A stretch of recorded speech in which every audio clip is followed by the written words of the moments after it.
Kabanata 64, Isang napahamak na tao.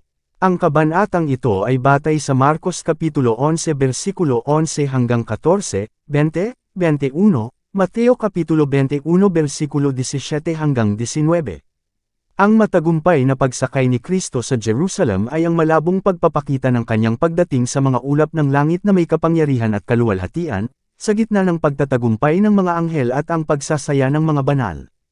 Pagkatapos ay matutupad ang mga salita ni Kristo sa mga saserdote at mga Fariseo, "Hindi na ninyo ako makikita mula ngayon, hanggang sa inyong sabihin, mapalad siya na pumaparito sa pangalan ng Panginoon." Mateo Kapitulo 23 versikulo 39. Sa makahulang pangitain ay ipinakita si Zacarias noong araw ng huling tagumpay, at namasdan din niya ang kahatulan ng mga taong sa unang pagdating ay tumanggi kay Kristo. Sila'y titingin sa akin na kanilang sinaksak, at sila'y magluluksa para sa kanya, na gaya ng isang nagdadalamati sa kanyang bagtong na anak, at magiging sakapatan para sa kanya, bilang isa na nasa kapatan para sa kanyang panganay. Zacarias Kapitulo 12 versikulo 10. Ang eksenang ito ay nakita ni Kristo nang makita niya ang lungsod at iniyakan ito. Sa temporal na pagkawasak ng Jerusalem nakita niya ang huling pagkawasak ng mga taong iyon na nagkasala sa dugo ng anak ng Diyos. Nakita ng mga alagad ang pagkapuot ng mga Hudyo kay Kristo, ngunit hindi pa nila nakikita kung ano ang haantong nito. Hindi pa nila nauunawaan ang tunay na kalagayan ng Israel, ni nauunawaan ang kaparusahan na sasapit sa Jerusalem. Ang Kristong ito ay nagbukas sa kanila sa pamamagitan ng isang makabuluhang bagay na aralin. Ang huling panawagan sa Jerusalem ay naging walang kabuluhan. Narinig ng mga pari at mga pinuno ang makahulang tinig ng nakaraan na idiniin ng karamihan, bilang sagot sa tanong na, "Sino ito?" Ngunit hindi nila ito tinanggap bilang boses ng inspirasyon. Sa galit at pagkamangha ay sinubukan nilang patahimikin ang mga tao. May mga Romanong opisyal sa karamihan, at sa kanila ay tinuligsan ng kanyang mga kaaway si Jesus bilang pinuno ng isang paghihimagsik. Kinakatawan nila na siya ay malapit ng angkinan ang templo, at maghahari bilang hari sa Jerusalem. Ngunit ang mahinahong tinig ni Jesus ay nagpatahimik saglit sa nagkakagulong mga tao nang muli niyang ipinahayag na hindi siya naparito upang magtatag ng temporal na pamamahala, malapit na siyang umakyat sa kanyang ama, at hindi na siya makikita ng mga tagapag-akusa niya hanggang sa kanyang muling pagparito sa kaluwalhatian. Pagkatapos, huli na para sa kanilang kaligtasan, kikilalanan nila siya. Ang mga salitang ito ay sinabi ni Jesus nang may kalungkutan at may kakaibang kapangyarihan. Ang mga opisyal ng Roma ay pinatahimik at pinasuko. Ang kanilang mga puso, bagamat estranghero sa banal na impluwensya, ay naantig na hindi pa sila naantig noon. Sa kalmado, solemneng mukha ni Jesus ay nabasa nila ang pag-ibig, kabutihan, at tahimik na dignidad. Napukaw sila ng pakikiramay na hindi nila maintindihan. Sa halip na arestuhin si Jesus, mas hilig nilang magbigay-pugay sa kanya. Nang bumaling sa mga pari at mga pinuno, inakusahan nila sila na lumikha ng kaguluhan. Ang mga pinunong ito, na nalulungkot at natalo, ay bumaling sa mga tao sa kanilang mga reklamo, at galit na nagtalo sa kanilang mga sarili. Samantala, dumaan si Jesus nang hindi napansin sa templo. Tahimik ang lahat doon, dahil ang eksena kay Olivet ay nagpaalis sa mga tao. Sa loob ng maikling panahon ay nanatili si Jesus sa templo, tinitingnan nito ng may malungkot na mga mata. Pagkatapos ay umalis siya kasama ng kanyang mga alagad, at bumalik sa Bethania. Nang hinanap siya ng mga tao para ilagay siya sa trono, hindi siya nasumpungan. Ang buong gabing si Jesus ay nanalangin, at sa umaga ay bumalik siya sa templo. Sa daan ay nadaanan niya ang isang taniman ng igus. Siya ay nagugutom, at pagkakita sa isang puno ng igus sa malayo na may mga dahon, ay naparoon siya, marahil ay may masumpungang anuman doon, at nang siya ay dumating doon, wala siyang nasumpungang anuman kundi mga dahon, sapagkat ang panahon ng mga igus ay hindi pa. Hindi yun ang panahon ng hinog na mga igus, maliban sa ilang lugar, at sa mga kabundukan sa palibot ng Jerusalem ay masasabing totoo, ang panahon ng mga igus ay hindi pa. Ngunit sa halamanan na pinuntahan ni Jesus, ang isang puno ay tila nauuna sa lahat ng iba pa. Natakpan na ito ng mga dahon. Ito ay likas na katangian ng puno ng igus na bago bumukas ang mga dahon, lumilitaw ang lumalaking bunga. Sa makatuwid, ang punong ito sa buong dahon ay nagbigay ng pangako ng mahusay na nabuong prutas. Ngunit ang hitsura nito ay mapanlin lang. Nang hanapin ni Jesus ang mga sanga nito, mula sa pinakamababang sanga hanggang sa pinakamataas na sanga, wala siyang nakita kundi mga dahon. Ito ay isang masa ng mapagpanggap na mga dahon, wala nang iba pa. Si Kristo ay bumigkas laban dito ng isang nalalanta na sumpa. Walang taong kakain ng bunga mo sa kabilang buhay magpakailanman, sabi niya. Kinaumagahan, habang ang tagapagligtas at kanyang mga disipulo ay muling patungo sa lungsod, ang mga pumutok na sanga at nalalatag na mga dahon ay nakakuha ng kanilang atensyon. Guro, sabi ni Pedro, narito, ang puno ng igos na iyong isinumpa ay natuyo. Ang ginawa ni Kristo sa pagsumpa sa puno ng igos ay namangha sa mga alagad. Para sa kanila ay hindi katulad ng kanyang mga paraan at mga gawa. Kadalasan ay narinig nila siya na nagpahayag na siya ay naparito hindi upang hatulan ang mundo, kundi upang ang mundo sa pamamagitan niya ay maligtas. Naalala nila ang kanyang mga salita, ang anak ng tao ay hindi naparito upang sirain ang buhay ng mga tao, kundi upang iligtas sila. Lucas Kapitulo 9 versikulo 56. Ang kanyang mga kahangahangang gawa ay ginawa upang ibalik, hindi kailanman upang sirain. Ang mga disipulo ay nakilala lamang siya bilang ang tagapagsoli, ang manggagamot. Nag-iisa ang kilos na ito. Ano ang layunin nito? Tanong nila. Ang Diyos ay nalulugod sa awa. Buhay ako, sabi ng Panginoong Diyos. Wala akong kaluguran sa kamatayan ng masama. Mikas Kapitulo 7 versikulo 18, Ezekiel Kapitulo 33 versikulo 11. Sa kanya ang gawain ng pagkawasak at ang pagtuligsa sa paghatol ay isang kakaibang gawain. Isayas Kapitulo 28 versikulo 21. Ngunit ito ay sa awa at pag-ibig na kanyang inalis ang tabing mula sa hinaharap, at inihahayag sa mga tao ang mga resulta ng isang landas ng kasalanan. Ang pagsumpa sa puno ng igos ay isang ginawang talinghaga. Ang tigang na punong iyon, na nagpapamalas ng mapagpanggap na mga dahon sa mismong mukha ni Kristo, ay isang simbolo ng bansang Hudyo. Nais ng tagapagligtas na ipaliwanag sa kanyang mga disipulo ang dahilan at ang katiyakan ng kapahamakan ng Israel. Para sa layuning ito, binigyan niya ang puno ng mga katangiang moral, at ginawa itong tagapagpaliwanag ng banal na katotohanan. Ang mga Hudyo ay tumindig na naiiba sa lahat ng iba pang mga bansa, na nagpapahayag ng katapatan sa Diyos. Sila ay espesyal na pinagkalooban niya, at inaangkin nila ang katwiran sa lahat ng iba pang mga tao. Ngunit sila ay napinsala ng pag-ibig sa sanlibutan at ng kasakiman sa pakinabang. Ipinagmamalaki nila ang kanilang kaalaman, ngunit hindi nila alam ang mga kinakailangan ng Diyos, at puno ng pagkukunwari. Gaya ng tigang na punong kahoy, ikinakalat nila ang kanilang mapagpanggap na mga sanga sa itaas, malago ang hitsura, at maganda sa mata, ngunit sila ay nagbunga ng walang anuman kundi mga dahon. Ang relihiyong Hudyo, kasama ang marangal na templo nito, ang mga sagradong altar nito, ang mga pari na may mitre at kahangahangang mga seremonya, ay talagang makatarungan sa panlabas na anyo, ngunit kulang ang pagpapakumbaba, pag-ibig, at kabaitan. Lahat ng puno sa taniman ng igos ay walang bunga, ngunit ang walang dahon na mga puno ay hindi nagtaas ng inaasahan, at hindi nagdulot ng pagkabigo.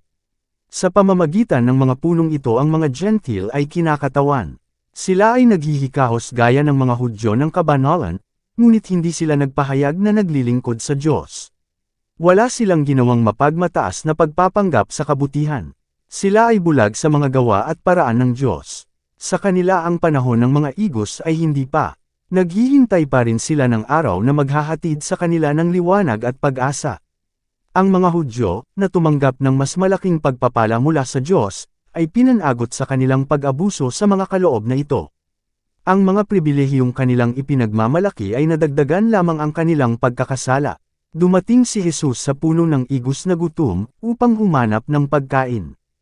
Kaya't siya ay dumating sa Israel, nagugutom na matagpuan sa kanila ang mga bunga ng katwiran. Inubos niya sa kanila ang kanyang mga kaloob, upang sila ay magbunga para sa pagpapala ng sanlibutan. Ang bawat pagkakataon at pribilehiyo ay ipinagkaloob sa kanila, at bilang kapalit ay hiniling niya ang kanilang pakikiramay at pakikipagtulungan sa kanyang gawain ng biyaya. Nananabik siyang makita sa kanila ang pagsasakripisyo sa sarili at pakikiramay, sigasig para sa Diyos, at matinding pananabik ng kaluluwa para sa kaligtasan ng kanilang kapwa.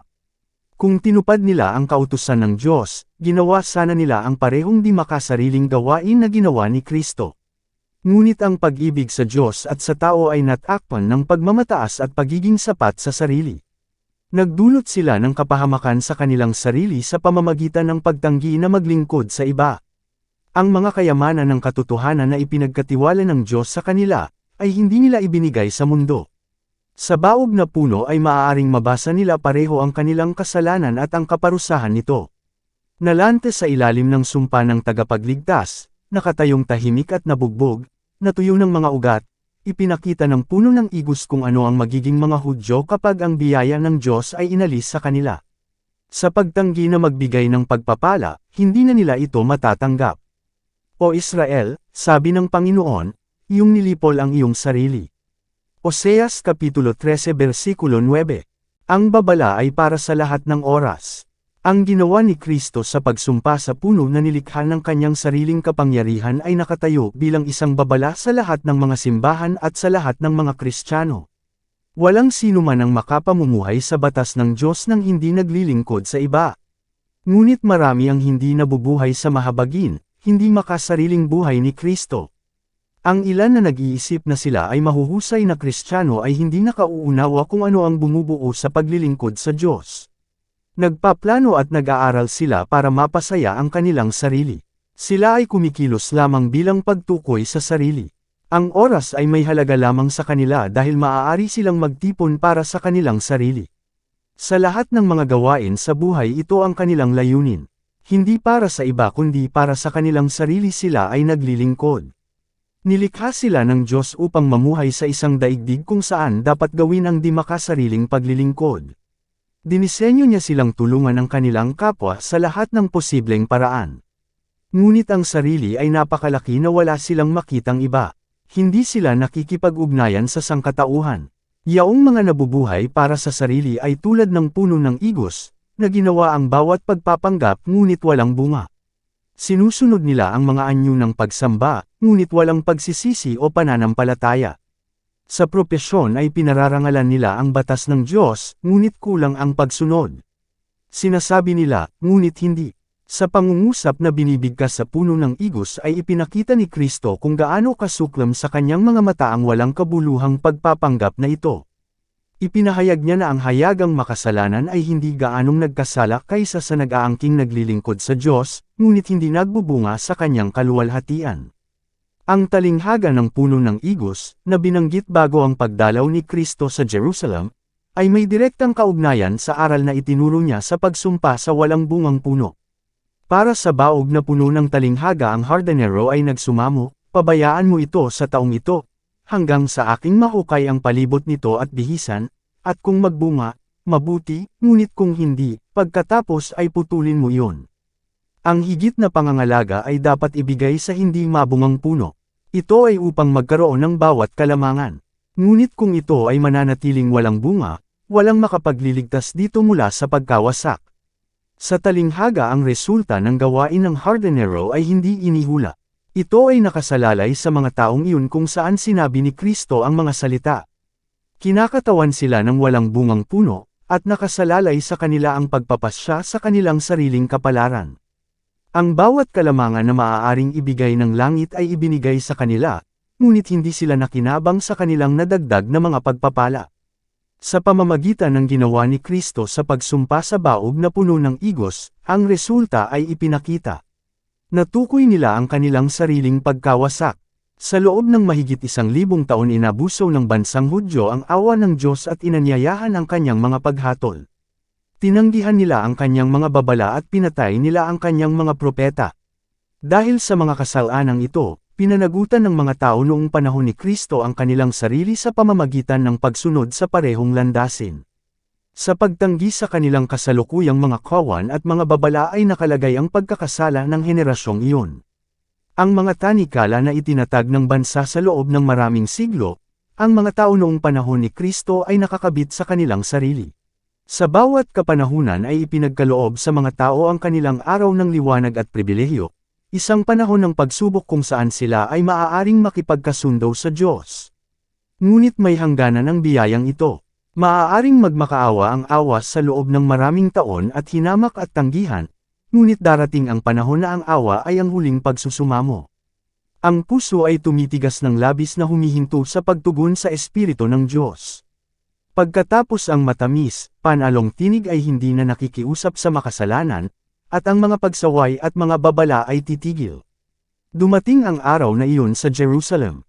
Si Jesus ay umiyak sa dalamhati sa nasirang lungsod, ngunit hindi niya ito nailigtas. Naubos niya ang bawat mapagkukunan. Sa pagtanggi sa mga babala ng Espiritu ng Diyos, tinanggihan ng Israel ang tanging paraan ng tulong. Walang ibang kapangyarihan kung saan sila may hahatid. Ang bansang Hudyo ay isang simbolo ng mga tao sa lahat ng edad na humahamak sa mga pagsusumamo ng walang hanggang pag-ibig. Ang mga luha ni Kristo nang siya ay umiyak sa Jerusalem ay para sa mga kasalanan sa lahat ng panahon. Sa mga paghatol na ipinahayag sa Israel, yaong mga tumatanggi sa mga pagsaway at mga babala ng banal na Espiritu ng Diyos, ay maaaring makabasa ng kanilang sariling paghatol. Sa henerasyong ito ay marami ang tumatahak sa parehong lupa gaya ng mga hindi naniniwalang Hudyo. Nasaksihan nila ang pagpapakita ng kapangyarihan ng Diyos. Ang banal na espiritu ay nagsalita sa kanilang mga puso, ngunit kumapit sila sa kanilang kawalan ng paniniwala at paglaban. Ang Diyos ay nagpapadala sa kanila ng mga babala at pagsaway, ngunit hindi nila gustong ipagtapat ang kanilang mga pagkakamali, at tinatanggihan nila ang kanyang mensahe at ang kanyang mensahero. Ang mismong paraan na kanyang ginagamit para sa kanilang pagbawi ay naging isang bato ng pagkatisod sa kanila. Ang mga propeta ng Diyos ay kinasusuklaman ng apostatang Israel dahil sa pamamagitan nila nahayag ang kanilang mga nakatagong kasalanan. Itinuring ni Ahab si Elias bilang kanyang kaaway dahil ang propeta ay tapat na sawayin ang mga lihim na kasamaan ng hari. Kaya ngayon ang lingkod ni Kristo, ang tagapagsawi ng kasalanan, ay sinasalubong ng panunuya at pagtanggi. Ang katotohanan sa Biblia, ang relihiyon ni Kristo, ay nakikipagpunyagi laban sa malakas na agos ng moral na karumihan. Ang pagtatangi ay mas malakas pa sa puso ng mga tao ngayon kaysa sa panahon ni Kristo. Hindi tinupad ni Kristo ang mga inaasahan ng mga tao, ang kanyang buhay ay isang pagsaway sa kanilang mga kasalanan, at tinanggihan nila siya. Kaya ngayon ang katotohanan ng salita ng Diyos ay hindi naaayon sa mga gawain ng mga tao at sa kanilang likas na hilig, at libo-libo ang tumatanggi sa liwanag nito. Ang mga taong hinimok ni Satanas ay nag-aalinlangan sa salita ng Diyos, at piniling gamitin ang kanilang malayang paghatol. Pinipili nila ang kadiliman sa halip na liwanag, ngunit ginagawa nila ito sa panganib ng kanilang mga kaluluwa. Yaong mga tumutuligsa sa mga salita ni Kristo, ay nakatagpo ng lalong dumaraming dahilan para sa kabulaanan, hanggang sa sila ay tumalikod sa katotohanan at sa buhay. Kaya ngayon, hindi iminumungkahi ng Diyos na alisin ang bawat pagtutol na maaaring idulot ng laman ng puso laban sa kanyang katotohanan. Sa mga tumatanggi sa mahalagang sinag ng liwanag na siyang magbibigay liwanag sa kadiliman, ang mga misteryo ng salita ng Diyos ay nananatiling ganoon magpakailanman. Sa kanila nakatago ang katotohanan. Sila'y lumalakad ng bulag, at hindi nalalaman ang kapahamakan sa harap nila. Tinanaw ni Kristo ang mundo at lahat ng edad mula sa taas ni Olivet, at ang kanyang mga salita ay angkop sa bawat kaluluwa na humahamak sa mga pagsusumamo ng banal na awa. Nanunuya sa kanyang pag-ibig, kinakausap kanya ngayon. Ito ay, ikaw, maging ikaw, ang dapat na makaalam ng mga bagay na nauukol sa iyong kapayapaan. Si Kristo ay nagbuhos ng mapait na mga luha para sa iyo, na walang luha na ibuhos para sa iyong sarili. Ang nakamamatay na katigasan ng puso na Samira sa mga pariso ay hayag na sa iyo. At ang bawat katibayan ng biyaya ng Diyos, bawat sinag ng banal na liwanag, ay maaaring natutunaw at nagpapasuko sa kaluluwa, o nagpapatunay nito sa walang pag-asa na kawalan ng pagsisisi. Nakita ni Kristo na ang Jerusalem ay mananatiling matigas ang ulo at hindi nagsisisi, gayunman ang lahat ng pagkakasala, lahat ng mga kahihinatnan ng tinanggihang awa, ay nasa kanyang sariling pintuan. Ganito ang mangyayari sa bawat kaluluwa na sumusunod sa parehong landas. Ipinahayag ng Panginoon, O Israel, nilipol mo ang iyong sarili. Dinggin mo, O lupa, narito, ako'y magdadala ng kasamaan sa bayang ito, sa makatuwid bagay ang bunga ng kanilang mga pag-iisip, sapagkat hindi nila dininig ang aking mga salita, o ang aking kautusan, kundi itinakwil. Oseas Kapitulo 13 versikulo 9, Jeremias Kapitulo 6 versikulo 19. Dito nagtatapos ang Kabanata 64. Para updated ka sa susunod na kabanata, ay huwag kalimutang mag-subscribe, mag-follow at mag-share sa ating channel Renilab TV. Maraming salamat po.